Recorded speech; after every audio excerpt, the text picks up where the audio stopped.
Seorang pria pemulung melihat seorang pengemis di pinggir jalan tampak menyedihkan. Dengan tulus, ia membagi botol plastik yang baru saja dipungut. Tak disangka pengemis itu menerima botol tersebut dengan hati-hati, lalu menyelipkannya ke dalam karung kain lusuh di pinggangnya. Ia menggoyangkan karung itu beberapa kali. Detik berikutnya puluhan botol plastik melompat keluar dari dalamnya. Pria itu langsung ternganga. Belum sempat bereaksi, pengemis itu tersenyum ramah padanya, berkata bahwa ia adalah orang yang berbakat, hatinya tulus dan penuh berkah. Oleh sebab itu akan diberi sebuah pertemuan ajaib. Begitu kata-kata itu selesai diucapkan, sosok pengemis itu menghilang tanpa jejak. Pria itu menunduk melihat karung lusuh itu, setengah percaya setengah ragu, lalu memasukkan gelang giok peninggalan ibunya ke dalam karung. Tak disangka, di dalam karung muncul gelang yang sama persis. Ia pun kegirangan, segera meniru gerakan pengemis tadi, mengguncang karung itu sekuat tenaga. Hanya dalam waktu kurang dari semenit, puluhan gelang giok bermunculan. Pria itu nyaris menangis bahagia. Kali ini ia yakin waktunya untuk bangkit telah tiba. Ia bersumpah akan membalas semua penghinaan, termasuk dari mantan tunangannya yang telah mengkhianatinya. Ia membawa gelang-gelang itu ke jalan, berniat menjual dengan harga tinggi. Namun baru melangkah beberapa langkah, ia menabrak seorang selebgram cantik berpakaian modis, tanpa sengaja menginjak rok mahal wanita itu. Wanita itu marah besar dan menuntut ganti rugi. Pria itu tak punya pilihan, mengeluarkan sebuah gelang giok, mengaku bahwa itu peninggalan ibunya, bernilai setidaknya $30.000.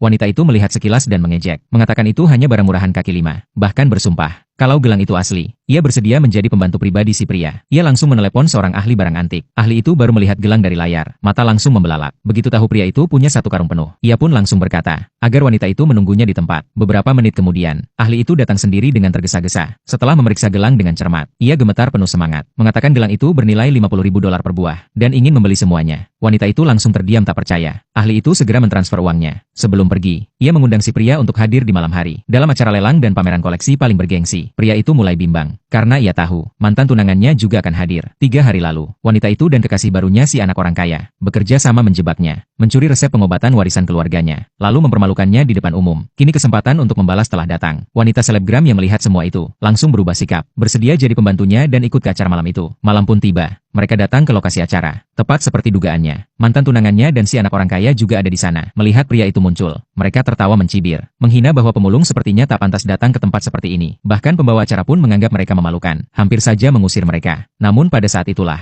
seorang wanita kaya keturunan konglomerat muncul. Semua orang langsung diam. Wanita itu mengumumkan, siapapun yang bisa memberikan petunjuk tentang lentera 7 bintang penambah umur, keluarganya akan berhutang budi padanya. Mendengar itu, si anak orang kaya langsung maju, mengaku tidak punya lentera, tapi ia membawa minyak khusus untuk menyalakannya. Wanita kaya itu sangat senang, langsung menjanjikan untuk memenuhi permintaan apapun. Semua orang memandang iri. Namun saat itu juga, pria itu berkata dengan dingin, hanya minyak murahan itu saja yang ingin kau pakai untuk mendapatkan hutang budi? Semua orang tercengang. Lalu ia melanjutkan, lentera 7 bintang ada padanya. Kalimat itu membuat semua hadirin kaget bukan main. Tapi pria itu meminta agar lentera lama dikeluarkan lebih dulu agar bisa diperiksa. Wanita kaya menyetujuinya.